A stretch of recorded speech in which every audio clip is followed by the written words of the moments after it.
From colossal devices designed to save the world, to mind-expanding, world-shrinking machines. The evolution of mainframes, mice, and menus. Now, computers on Modern Marvels.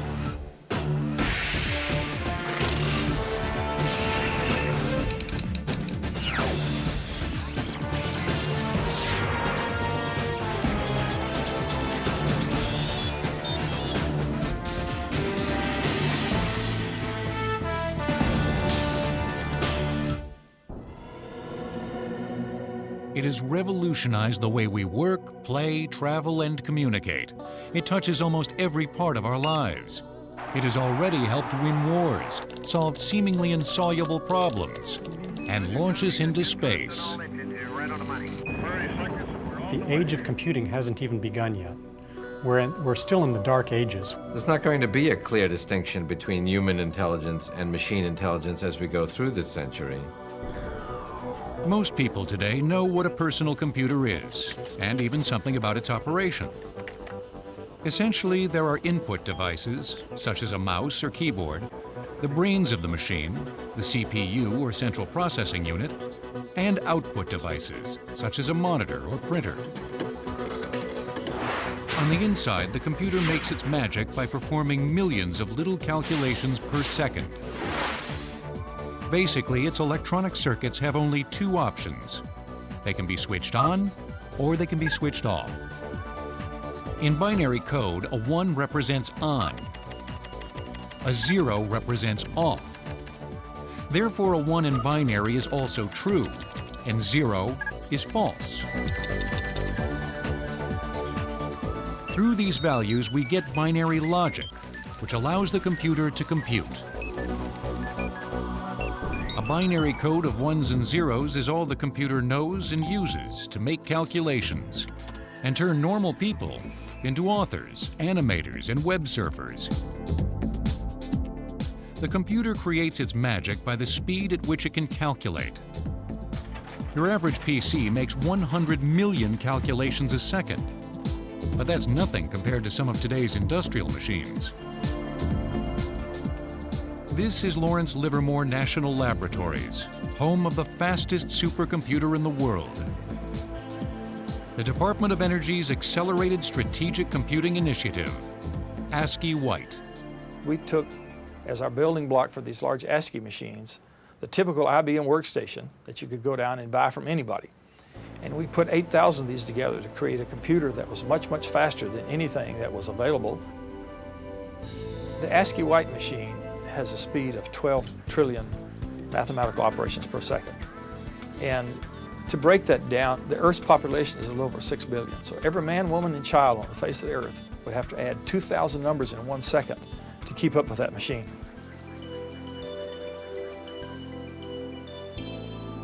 Like a Silicon Sentinel, the ASCII White is devoted to the service of the country. Lawrence Livermore National Laboratories is responsible for ensuring the safety and performance of the nation's nuclear weapons. In 1992, President George Bush banned underground nuclear testing. That makes evaluating the arsenal very difficult. Now, the laboratory has turned to supercomputers to run simulations to determine the integrity of the aging weapons. If you think about a nuclear weapon and all of its components, you can begin to understand how difficult that process would be. We have to be able to simulate every part of it, and we have to be able to simulate the processes and physics that take place within it. These simulations are so complicated, even at 12 trillion calculations a second, it could take weeks to complete a test. The computer also has the power to model molecules. This helps scientists design experiments before going into the lab and understand what the results will likely be. The most effective way to get information from the computer into the human mind is by a visual display. Very fine detail. A giant high-resolution bank of video displays turns the computer's endless stream of 1s and 0s into a brilliant pixelated tapestry. We need to see the context. We need to be able to understand how it all fits together And then we use this simulation on a very fine scale as one building block, an element for our much larger simulations that cover a much larger volume of space or a much larger system. Without this wall, we really wouldn't be able to understand the simulation. Ironically, as computer technology is getting smaller, supercomputers like the White machine still take up a lot of space and require special attention. We're right now in the electrical room, which is really on the other side of the wall from the computer room. A computer the size of this one needs a lot of support equipment. The computer right now draws about 1.3 megawatts. That's somewhere around 1,300 homes. It requires the air handlers, it requires chillers. 3 675-ton chillers keep the White from overheating by circulating cool water through pipes beneath the floor. The machine took the coordinated effort of hundreds of brilliant minds. But the ASCII White computer can trace its ancestral lineage back to a man who wasn't too concerned about national security, but had a big interest in cattle.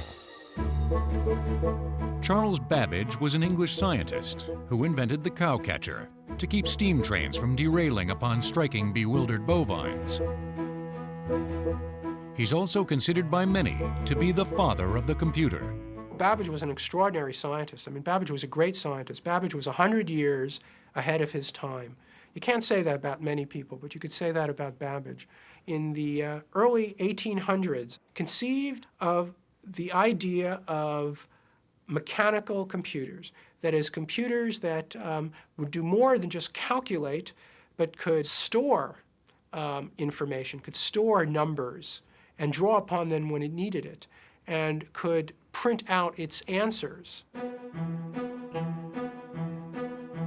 Being a scientist, Babbage relied on the accuracy of mathematical, logarithm, and gravity charts. Computing these charts were people, called computers. Unfortunately, these computers often made mistakes, enraging the inventor. To err is human, but for Babbage, being human wasn't good enough. He first envisioned a complex system of gears and shafts that worked together to make calculations. After 10 years of work, however, he tossed the project out, only partially completed, to design an even more sophisticated device, a machine that possessed the basic components of modern computers. Punched cards provided input. A mechanism called the mill made the calculations, and the store held numbers like memory. He called it the analytical engine. The analytical engine performed calculations mechanically. After inputting data, the mechanism had to be cranked, spinning hundreds of intricate gears, shafts, and number wheels to calculate the results. Babbage envisioned that the 15-foot-tall machine would be steam-driven because of its size. But Babbage never built the machine. His proto-computer crashed before he could complete it, a victim of imprecise tools and lack of funding. It would be nearly 100 years before a programmable computation device would again be conceived. Spurred by a population explosion in America, the next step in the evolution of the computer came at the end of the 19th century. An endless stream of immigrants threatened to overwhelm the U.S. Census of 1890. In 1887, the Census Bureau was still hand-tallying the 1880 count. Desperate, the Bureau begged for another way to tabulate the results. That's when a former MIT instructor named Herman Hollerith introduced a series of machines that would make the census count as easy as 1, 2, 3. Each person was represented by a paper card. Individuals punched out boxes relating to their age, sex, race, and occupation. Census workers then fed the punched cards into the machines. The tabulating was done with electricity. Using electrified pins, results registered on a series of clock-like dials. Other machines sorted cards. Hollerith's machines dramatically sped up the processing of information. In just 6 weeks, the 1890 census count of 62,622,250 was tallied. Hollerith then went on to commercialize that invention. He realized that the census was a great customer, but let's face it, you only get your order once every 10 years. So he went out and drummed up business among railroads, for example, and he formed a company which eventually became the basis for the IBM Corporation. Hollerith's invention was a milestone on the road from mechanical to digital computing devices. But it would take another 50 years and the destructive power of a world war to boot up the first true computer.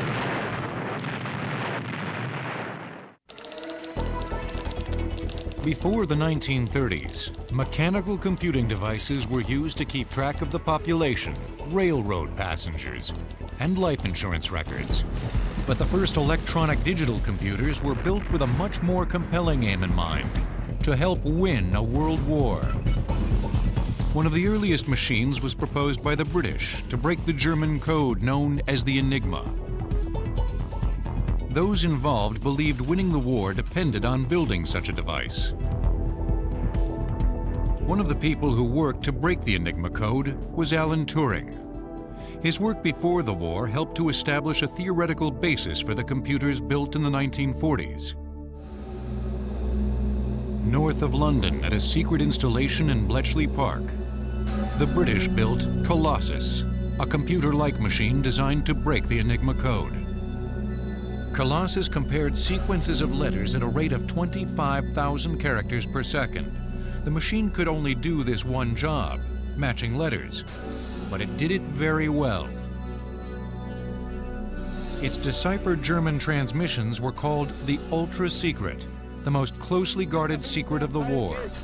The Colossus essentially performed logical functions on the letters of the alphabet, on a stream of letters coming through an intercepted radio message. It would not decode it, but it would try a number of combinations, which in many ways is similar to what a computer does. While Colossus was breaking German codes, across the Atlantic, engineers labored to build another computational device, a machine which would directly influence the design of all future computers. America was a powerhouse producer of war implements, but by 1943 there was a critical shortage of a surprising component of the war machine: firing tables for artillery pieces. Firing tables allowed gunners to correctly aim their guns in different ranges, altitudes, temperatures, and wind conditions. Human computers frantically worked mechanical calculators to produce charts, but they had a hard time keeping up. During World War II, there were a lot of guns coming off the assembly line. There were a lot of firing tables to be calculated. It was a really big job, and it was slowing down the delivery of guns to the front. To solve the problem, John Mauchly, a physicist from the University of Pennsylvania, proposed building a giant electronic computer that could figure charts in minutes, not hours. The Army, desperate for a device to help them win the war, reluctantly committed to the proposed cost of $500,000. Mauchly and a brilliant graduate student in electrical engineering, Presper Eckert, set to work constructing ENIAC, the Electronic Numerical Integrator and Computer. Many times larger than Colossus, nothing close to ENIAC had ever been conceived. Nearly 100 feet long and weighing 30 tons, it contained almost 70,000 resistors, 10,000 capacitors, 6,000 switches, and 18,000 delicate vacuum tubes. Vacuum tubes burn out just like light bulbs. In a machine that contained 18,000 vacuum tubes, at least one had to be replaced every few minutes. After 2 years of intense work, the team completed ENIAC, 3 months after the Japanese surrender. Although it wasn't finished in time to help win the war, ENIAC was a marvelous machine. It could perform up to 5,000 additions, 357 multiplications, and 38 divisions every second. The interesting thing about the ENIAC was that it had a general purpose capability. It could be reconfigured to solve other problems. And there was never any problem finding work for the ENIAC to do. All the armed services clamored for time on the machine. Industrial customers, university researchers wanted it. So it was kept busy right into the 1950s. By far the most complex machine of its time, ENIAC still lacked many of the qualities of a modern computer. Its memory was very primitive and could only store a maximum of 20 10-digit decimal numbers. It had to be laboriously rewired each time it was programmed and couldn't make logical decisions based on its calculations. But ENIAC had proven that computers could be constructed.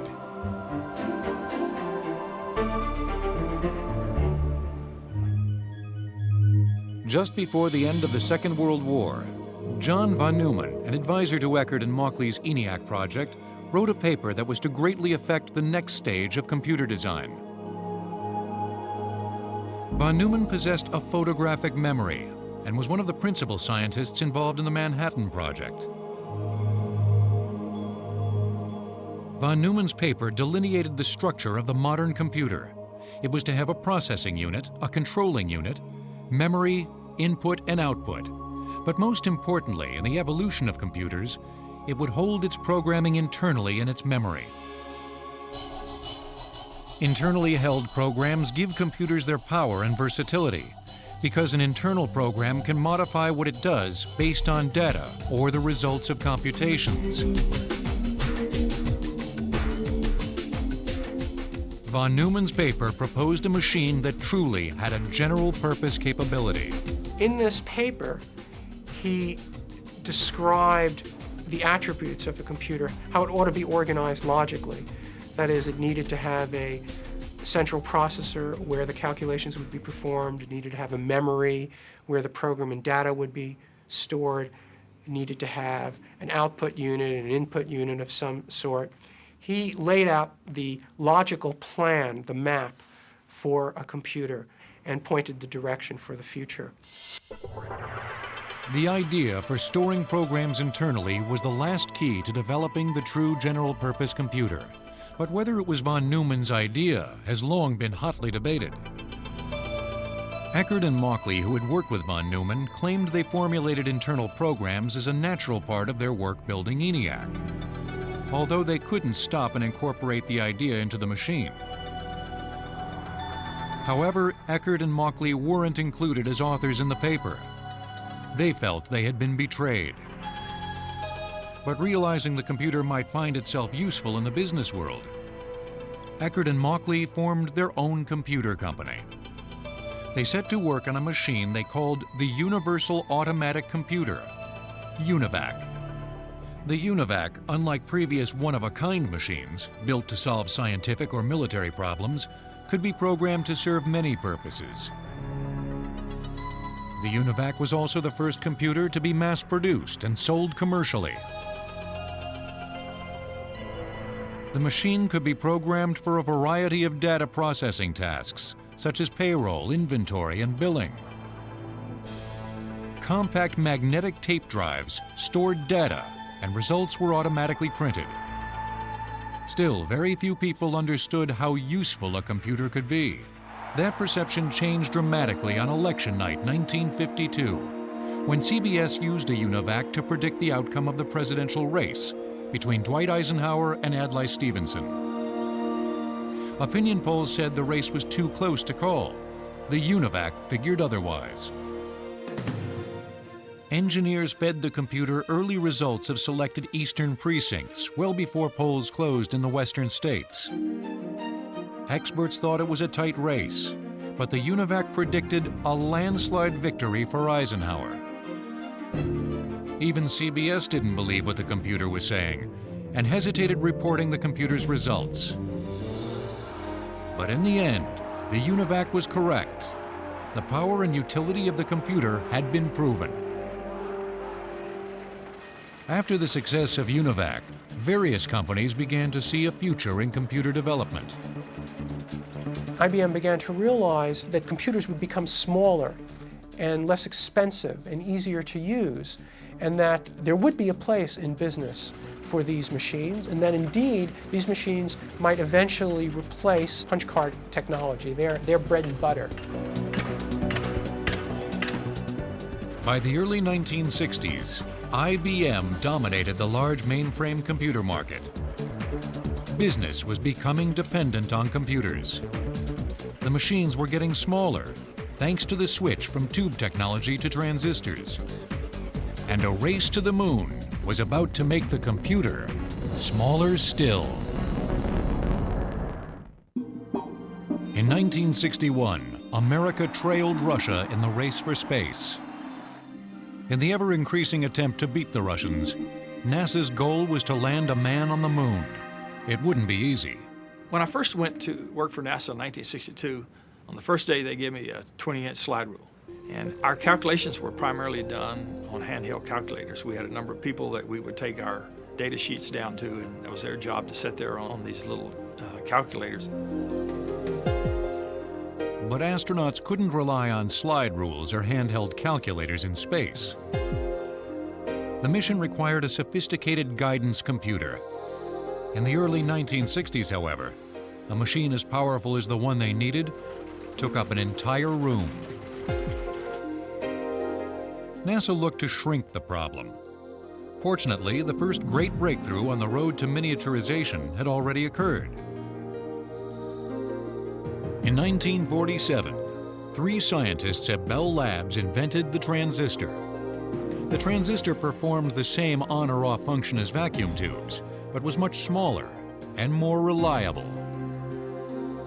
Transistors were made with silicon and tiny wires. Silicon is a semiconductor. If a small voltage is supplied, it will act like a conductor, allowing a current to pass between wires. If there is no voltage, it will act more like an insulator, blocking the current. This characteristic of silicon is what enabled transistors to speak the binary language of computers and would make silicon the foundation of the computer industry.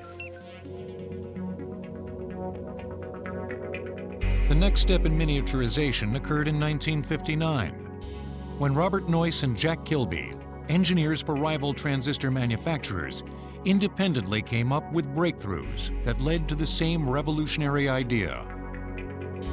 An entire network of electronic components, transistors and all, incorporated onto a single chip of silicon. This great innovation in electronics was called the integrated circuit. In 1969, 5,000 integrated circuits made up the heart of each of 2 identical computers. One on the lunar orbiter and one on the lander. For their size, these were the most powerful computers on Earth, or off. As Neil Armstrong took one small step in the lunar dust, Ted Hoff, an engineer with the Intel Computer Chip Company, was making the last great leap in miniaturization. Developing an idea that would put an entire computer on a chip of silicon, the microprocessor. It was the invention not just of integrated circuits, but of a particular kind of integrated circuit, the microprocessor, that made today's personal computers possible. Hoff had been told to design 12 separate integrated circuits to make a Japanese pocket calculator. He suggested placing the entire processing unit on a chip and programming it just like a computer. Intel developed the idea, and by 1970, they had a working model of a microprocessor. Computers were on their way to becoming smaller. However, they were still a long way from being easy to operate. Look what else we can do in here. One of the earliest attempts to simplify the computer's operation was spearheaded by Doug Engelbart. The computer scientist conceptualized a simple-to-use computer and even demonstrated a prototype in 1968 at the Fall Joint Computer Conference in San Francisco. It'll offer you a character. If I hit W, It'll say delete word. The arrow moves back and forth to give me feedback.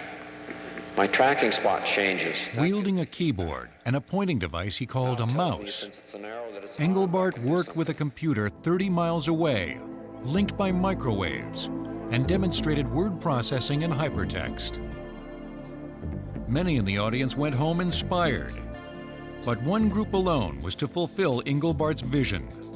That group was just down the road from San Francisco, at Xerox PARC. Xerox believed the future might be in computers and set out to build an easy-to-use machine. In 1973, Xerox introduced the Alto, which incorporated many of the innovations in personal computers we take for granted today. The Alto used a mouse, a graphical interface, built-in networking, and it printed on a laser printer. It should have revolutionized the industry, but at $18,000 per machine, the Alto wasn't marketed to individuals. Computers were still elite machines, owned by the government, large corporations, and universities. In the past, giant mainframes processed payrolls, kept track of records, and made scientific calculations. If a college was lucky enough to have access to a computer, students and professors shared time on it. But the chip market was growing. Processing speeds were going up, and prices were coming down. A revolution was at hand, and the charge wouldn't be led by a large corporation, but by a group of hobbyists and free-thinking engineers. Two of those revolutionaries were Steve Jobs and Stephen Wozniak. In the mid-1970s, they started manufacturing a small computer in a Palo Alto garage. They called it the Apple I. Steve Jobs was a college dropout, but he was a college dropout with a difference. He was very intelligent, he had a lot of street smarts, he was also extremely ambitious. I think perhaps more important than that, he knew the other Steve Wozniak, who was a brilliant hardware engineer. As chip prices came down, a few inexpensive build-it-yourself computer kits started appearing on the market. One of the first kits appeared on the cover of Popular Electronics in 1975. It was called the Altair. The Altair was touted as the world's first mini-computer kit to rival commercial models. At $400 per kit, a lot of people were interested. These early computers, they were the first ones before the Apples, were really for technicians and computer engineers that kind of knew how to hook up wires and get other devices hooked up and make it work for them a little bit. So I thought, well, I'll just buy these chips, buy a few chips, get a microprocessor, and I'll design my own computer. It wasn't, how will I outsmart the world? It was just, I want to make this computer more personal than switches that have up or down positions for toggling weird binary numbers in. Steve Jobs sold his Volkswagen, and Stephen Wozniak sold his HP calculator to finance their company. In 1977, they introduced the Apple II, an attractive self-contained computer and keyboard. With the addition of a monitor and optional floppy disk drive, the look of the personal computer was beginning to take shape. The Apple II came standard with 4 kilobytes of memory. And at a base price of $1,200, it was also much less expensive than previous industrial machines. The Apple II helped put the personal in PC by making it a plug-and-play device. A buyer didn't have to spend time meticulously soldering parts together. The person could immediately start programming the computer or buy software developed by burgeoning software companies. Hoping to take a bite out of Apple's market share, in 1981, IBM introduced their version of a personal computing device, simply known as the PC. Computer sales continued to rise in the early 1980s, but before the personal computer could take over the planet, the machine still had to become a little more user-friendly, something anyone could operate. The early Apple computers as well as all early personal computers, did not have graphical interfaces. They didn't have mice. They had what's known as a command line interface. That is, you typed instructions into the computer and your instructions appeared as text on the screen. Inspired by the work done at Xerox PARC, Apple took many of the Alto computer's best features, such as the graphic interface and mouse, improved upon them, and made an affordable machine. Apple introduced the Macintosh computer in 1984. What made the Macintosh easy to use was its operating system and applications, otherwise known as software. Software is the list of instructions that tell the computer what to do, whether it should act like a word processor or a spreadsheet or any other application. Increasingly, software was dominating the advances made in computers. And Bill Gates, the young president of a computing software company called Microsoft, was there to capitalize on the growing market.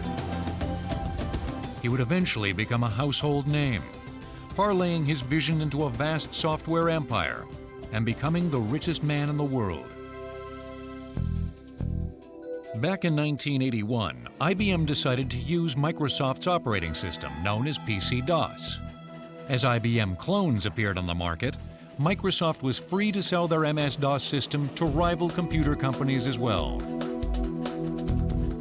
IBM didn't try to hold on to the software and the hardware, so having them in two separate companies was great for Microsoft. Everybody in the world could come and build an Intel computer, and Microsoft had the operating system.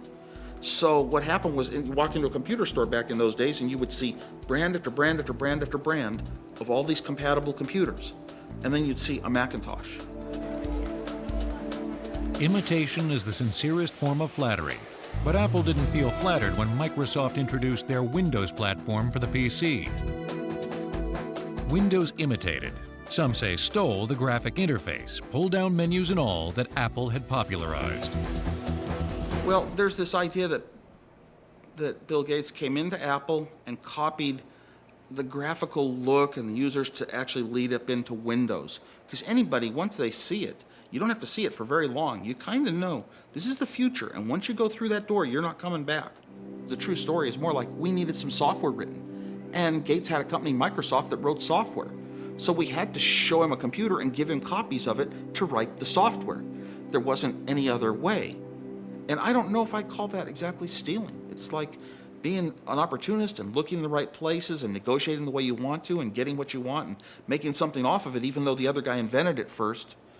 It's hard to call that stealing.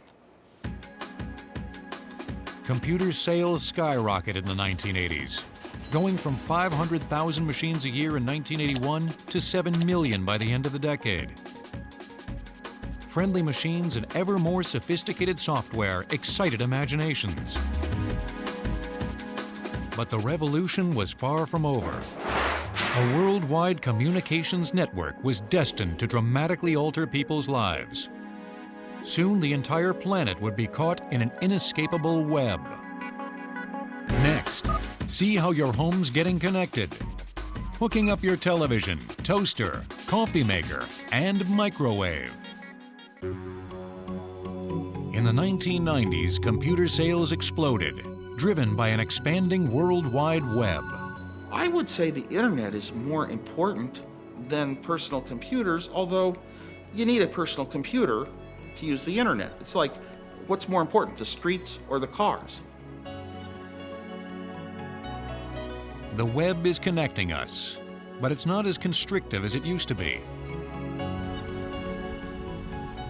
Wireless technology is making us mobile.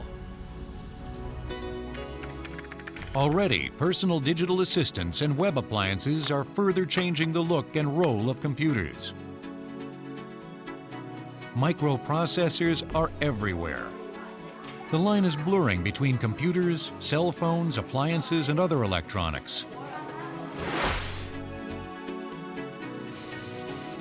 It's the continued shrinking of chip technology that's spurring the evolution. What I'm holding up here is our manufacturing unit in Silicon Technology. And this particular example is a wafer of Pentium 3 microprocessors. It's roughly 8 inches in diameter, and it holds over 200 Pentium 3 microprocessors. Each microprocessor can hold as many as 100 million tiny transistors. Chips are made by a process called photolithography. Chip makers start by coating a silicon wafer with a photosensitive material. Scientists then make a stencil of the design they want by etching a thin metal film with an electron beam. Ultraviolet light shines through the stencil and onto the photosensitive chip, causing a chemical reaction and creating the circuitry for the layer. A chip is made by building layer upon layer. Those chips, which are basically mini computers, are finding their way into smart appliances. Discrete computers hidden in everyday devices are talking to each other via the web and by other wireless technologies. It turns out all of these devices, all of these things that are in the home, and literally you'll have 100 different microprocessors in your home, are all now getting connected to the internet, are all now getting connected to a home network, and are allowing people and things to access all of the resources that exist out on the internet. But talking to your appliances via the telephone isn't a new idea. And this lady, she's calling her oven. Sound funny? Actually, it's something that could happen in the future, thanks to a Westinghouse idea still in development that makes it possible to operate your appliances by telephone. Probably either call me or send a message. Today, we might not see the necessity in calling our ovens, but wouldn't it be nice if the refrigerator ordered its own groceries? Don't worry about that, and why don't we go ahead and see what might have for dinner tonight? We bring up a shopping list. These are items that I already know that I needed, that I ran out of during the week. But let's see what we possibly else need. Let's run over to the cabinet and take a look and see what might be there. I have pretty much all but these two ingredients, so what I want to do is add these ingredients to my shopping list. So if I click on here, they've been added to my shopping list. So now what I can do is I can take my shopping list and I can either download it to a web-based phone, in which if I just click on it, the shopping list will come here. I can have it go to a PDA, or I can actually send it to like streamline.com and actually have them order it and deliver the food right to my house right from here. So you're seeing all of your home appliances, from your automobile to your set-top box and game machines and television and home entertainment environments, to your appliances, your washers, your dryers, your refrigerators and your ranges and everything else, all getting connected so that from a browser you can actually operate the automated home. Tomorrow, the Westinghouse telephone control may allow you to feed your pets, open or close your windows, operate any of the appliances in your home, even if you're miles and miles and miles away. Now, if you're away from your home and somebody comes up, rings the doorbell, when it's connected, it will actually alert my phone. So I'm away, and from my phone, I can do several things. I can actually dial back into my home. I can talk to the person. I might download a picture of who they are. I might see it's one of my kids. They forgot their keys. I'll just go ahead from my phone, because I can control the door. I'll let them in. Next up, mind-blowing future computers. Within 10 years, computers are going to disappear as discrete objects that we carry around. They'll be in our eyeglasses, beaming images directly to our retina. Following an old trend in the world of computers, things are getting smaller. Much smaller. Hewlett-Packard is working on a molecular computer. Dr. Stan Williams plans to use molecules instead of electric ones and zeros to make a computer work. Well, a switch, of course, is something that you can turn on and off. All right, so if you think of a wall switch, people talk about the actual mechanism of flipping the switch. That's called toggling. The way in which molecules switch is simply by changing shape. In one shape, they're on. In another shape, they're off. And an electric current could flip the molecular switch, turning it into the fundamental mechanism of digital computing. But how will they wire the things together? We worked very hard on what is known in the scientific community as self-assembly. In other words, we knew that it would be too expensive and very, very difficult to build tiny little wires that are the size of molecules using the standard techniques of lithography and etching and whatever. Dr. Williams and his associates grew parallel molecular wires, each only 2 atoms high and 8 atoms wide. It turns out that we didn't actually pattern these wires. We didn't tell them where to go in any sense. We essentially deposited a small amount of erbium onto a silicon surface, heated it up. There was a chemical reaction between the two, and the result of the chemical reaction was the series of wires that you saw behind me. Dr. Williams envisions building molecular computers by trapping individual molecules between 2 sets of wires. With this type of molecular memory, we could build so much memory on something the size of a fingernail. You could store easily the entire Library of Congress on that. Other research facilities are working on future computers that might use DNA or even quantum particles. With mass storage and raw computing power, the next generation might be computers modeled after the human brain. Artificial intelligence is the science and art of making computers that do things that we consider require human intelligence. We are developing systems that can match or even exceed human intelligence within narrow domains, whether it's playing chess, diagnosing illness, guiding cruise missiles across terrains. We have systems that can operate at human levels within these well-defined tasks. What we don't have yet are systems that can understand human language with the flexibility of humans. That will come. Alan Turing was an early computer architect who worked to break the Enigma code during World War II. In 1950, he envisioned a time when computers would be able to think. When IBM's Deep Blue supercomputer beat reigning world chess champion Garry Kasparov, some lost a little respect for the game of chess. But others recognized this was a sign of intelligent machines to come. Stunning development. Molecular electronics could even blur the line between man and machine. We'll have very powerful little computers that can travel through our bloodstream. They'll be the size of blood cells, and they'll actually communicate wirelessly with our neurons. So we'll be able to actually enhance our own thinking capacity, speed up our thinking, increase human memory, increase our cognitive abilities and pattern recognition by combining our biological intelligence with these new forms of non-biological intelligence. Computers capable of cognitive thought thrill some and terrify others. I see it really as derivative of human intelligence. In many cases, it'll actually be copies of human intelligence, and they'll embody our values. Maybe that's what we're worried about, because we know that human nature itself has a dual nature. We have a very creative side and also a destructive side, and technology is amplifying that. Technology is a double-edged sword, capable of creating both mass destruction and unprecedented abundance. By looking to the past, maybe society will know how to direct the computer's future. The power efficiency of computers have increased by a factor of 100 million in only 50 years. As astounding as that is, our studies in fundamental physics tell us that it should be possible to further increase the power efficiency of computers by another factor of 1 billion over what they are today.